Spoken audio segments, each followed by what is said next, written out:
Hey, this is Billy with Digital Realty, and today we're going to be taking a look at some of the May housing data for the greater Boston area, and we're going to be answering the question, is the housing market cooling off? Is it heating up? Are we going into a recession? The data is going to tell an interesting story. It may be different than some of the headlines you've been seeing lately.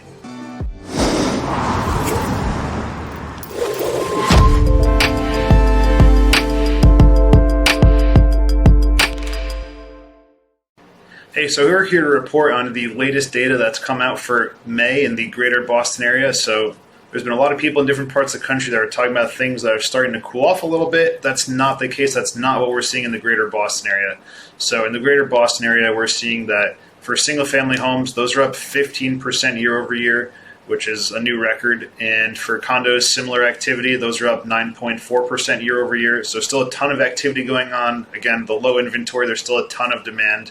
And that's really what's fueling these prices. Even though interest rates are going up, things are going to cool down eventually. But as of right now, the demand for homes and condos is just outweighing any kind of downward pressure from interest rates. So stay tuned as we take a deeper dive into this. Another thing I want to highlight is if you're actually looking at the data for multifamily homes, those are still rising, but they're rising at a slower pace. So I think this could be a great opportunity for people that are looking into potentially doing investing, or if instead of buying a home, buying a 2 or 3 family, moving into one unit and renting out the other 2. Rents are continuing to go up. So this is a great opportunity to get into an asset that's going to be really increasing in value, and you're going to be able to be getting cash flow from your rentals. So that's something to consider if you're thinking about buying a home. In terms of top news, there's been a ton that's been going on lately, especially with a lot of macroeconomic factors that are going on. The May inflation data just came in a couple weeks ago. We talk about that in another video. We do a deep dive about what we're expecting, which you can check out here. You'll see that that'll point to our next video. But in general, the Federal Reserve has raised rates 0.75% for the first time in over 40 years. And the reason they did that is because inflation data came in even hotter than the previous month of April. That came in at 8.6%, rose 8.3%. So what's happening is the Federal Reserve is raising interest rates. They're realizing that that hasn't really had any effect on inflation yet. And they're like, wow, we've got to really kick things into gear. So they're raising rates even more than they have really in recent memory.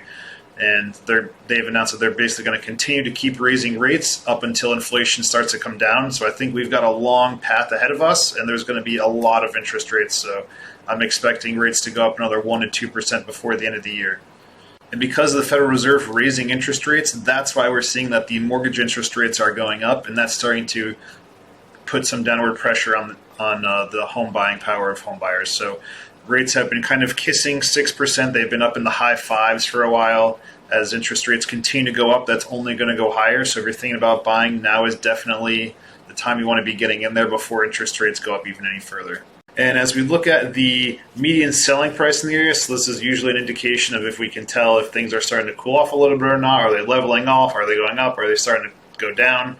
The answer is, in May, the greater Boston area has not cooled off, hasn't even really leveled off at all. Prices are actually up. They're setting new records for both single-family homes and condominiums. So in the greater Boston area, single-family homes are now going for a record median selling price of $875,000, and condos are going for $700,000.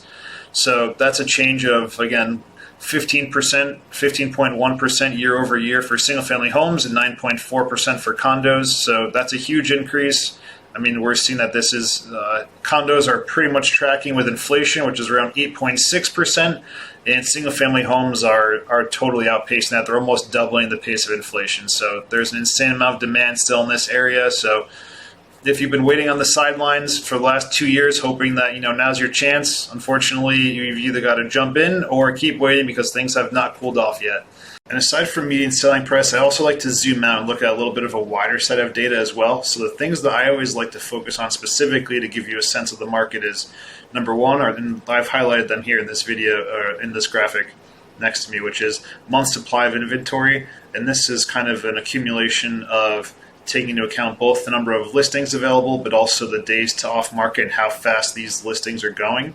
So this is saying that basically there is, for the current demand out there, there is enough homes to supply 1.1 months of people that are looking to buy homes. So generally, that's super competitive. That's the pendulum swinging extremely in the seller's market side of things.